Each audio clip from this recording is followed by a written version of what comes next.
The dataset used is called Prestige, and it is from the car data package in R. The data consists of 102 observations, each corresponding to a particular occupation, or in other words, observations are occupations. Let's look into the dataset and understand the characteristics of the variables. Here I use the head function to view the first few rows of the dataset. Each row is an observation that relates to an occupation. Each row has a name that corresponds to the name of the occupation. The columns are related to the variables as average years of education, income, percentage of women in the occupation, prestige of the occupation, census code, and type of occupation. Summary statistics for the data set are shown here. You can notice that the type variable has 4 missing values, so let's keep that in mind. We can see most observations are from the BC category. This is the variable description.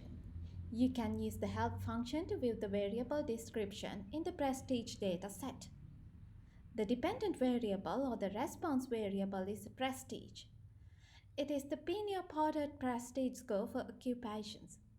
The prestige score was introduced by two Canadian professors, Peter Pinio and John Porter. It was used to compare occupations during census of 1971 and 1981. So I want to develop a model to predict prestige. Also, I want to identify which variables in the data set affect prestige. Census code is not useful for the analysis.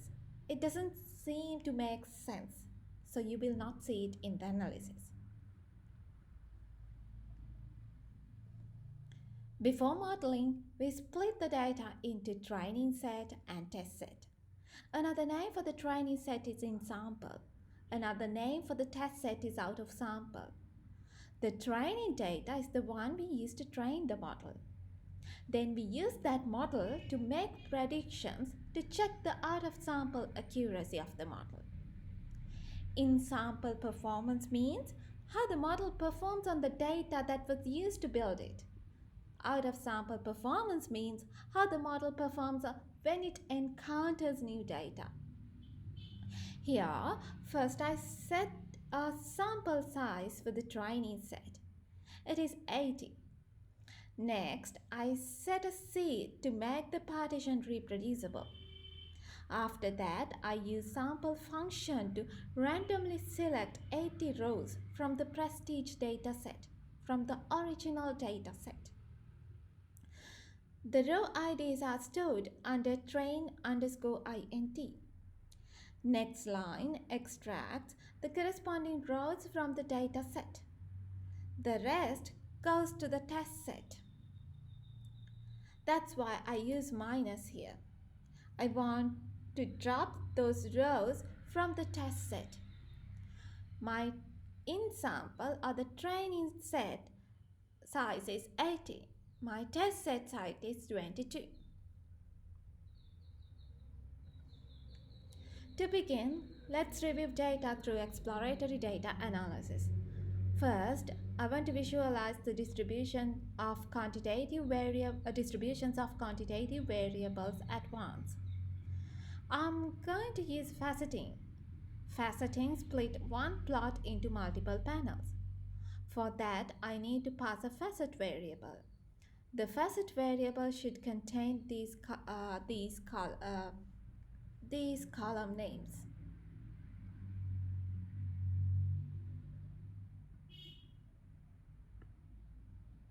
Up to prestige.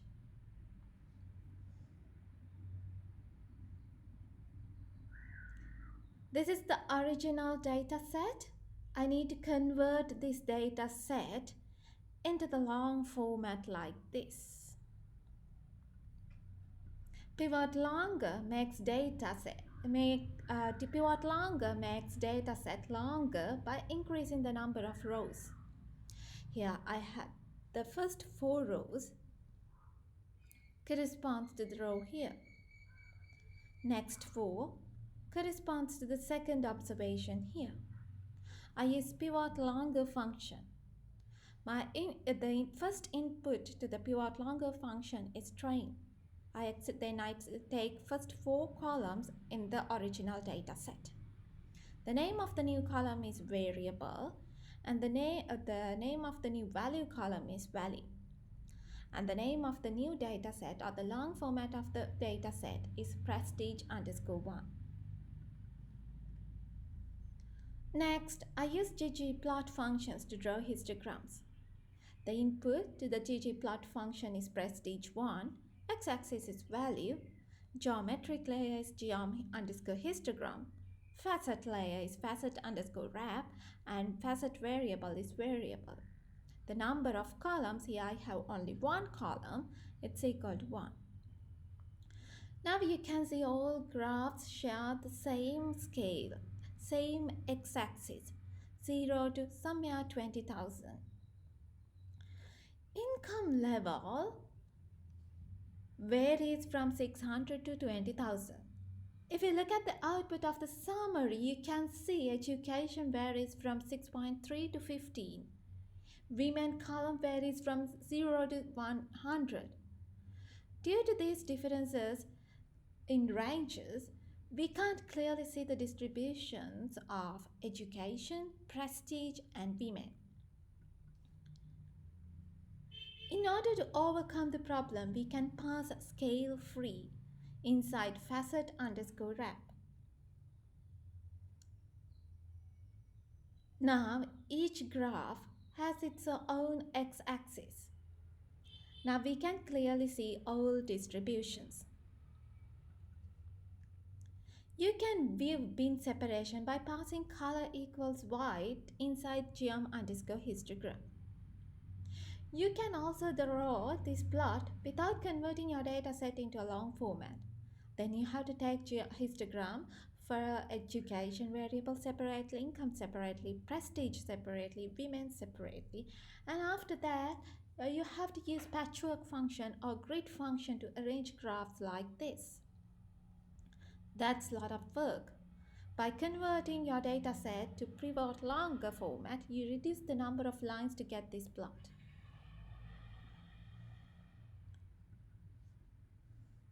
Instead of histogram, we can also draw density plots.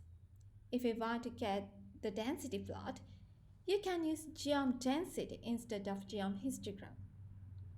The distributions of income and percentage of women seem to be skewed right.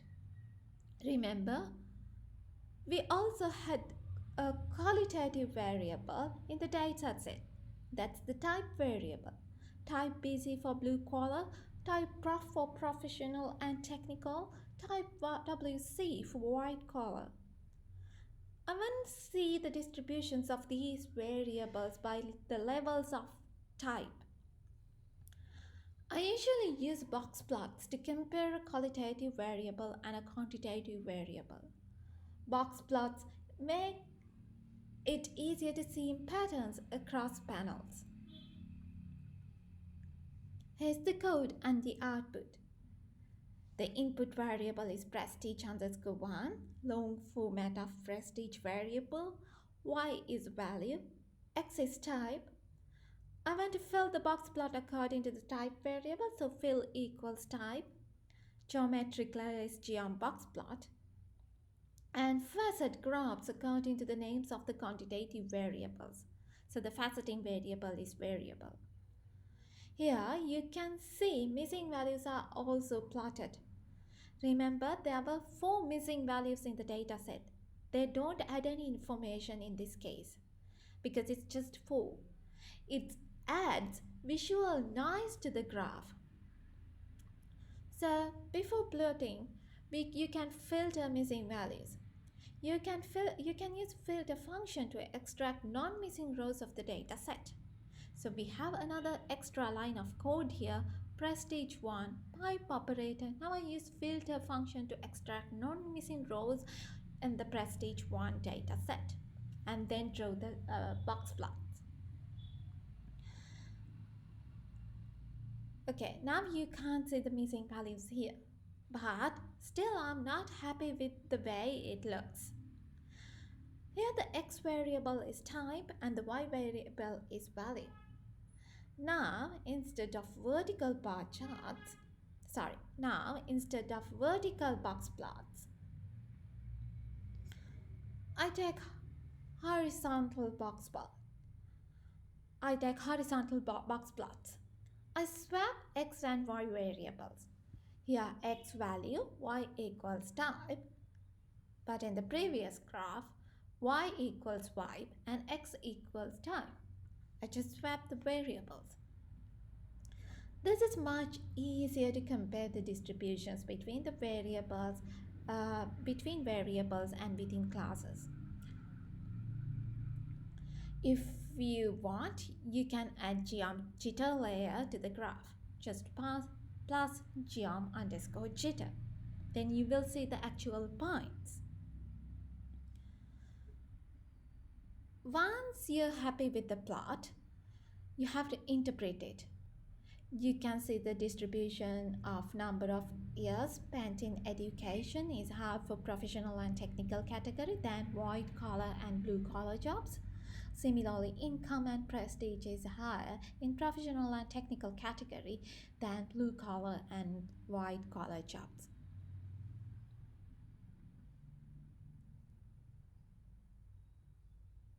You can see I developed this plot step by step. I started with the histograms. I wasn't happy with the histogram, so I took density plot. Still, something is missing because the qualitative variable is not encountered in the density plots or the histograms. So now I add that information by taking the box plots. And furthermore, I modify the box plot. Instead of taking the vertical box plots, I take the horizontal box plots. So this will go to my report. I don't need to add all of the plots that I took earlier. If individual histograms and individual density plots, that means these two plots add something extra information than the plots here, you can add those plots into your report. But if you can see the same kind of information in this box plot diagrams, then you don't need to add those plots. Okay, let's identify the variables that are highly correlated with prestige variable. This is called the scatter plot matrix. You can use ggpairs function to draw the scatter plot matrix. ggpairs function is in the ggalley package in R. You have to load that package before drawing this graph. Here, first I extract numerical variables and then pass it into the ggpairs function. Then you will get this scatter plot matrix. Upper diagonal values show the corresponding Pearson's correlation coefficients. Lower diagonal, we have scatter plots. This is the scatter plot between education and the income. This is its Pearson's correlation coefficient. Income and education intersection, we have the Pearson's correlation coefficient. This is for prestige and education. This is for women and education. And this one up here is for prestige and income. Similarly, you can read the graphs here. This one here is for prestige from this side and income from this side. This one is for x variable is income and y variable is women. If you want to color the points, you can pass mapping equals aesthetic color equals type. So first I take the training data set and filter non-missing rows, and columns are my numeric variables and mapping is my qualitative variable.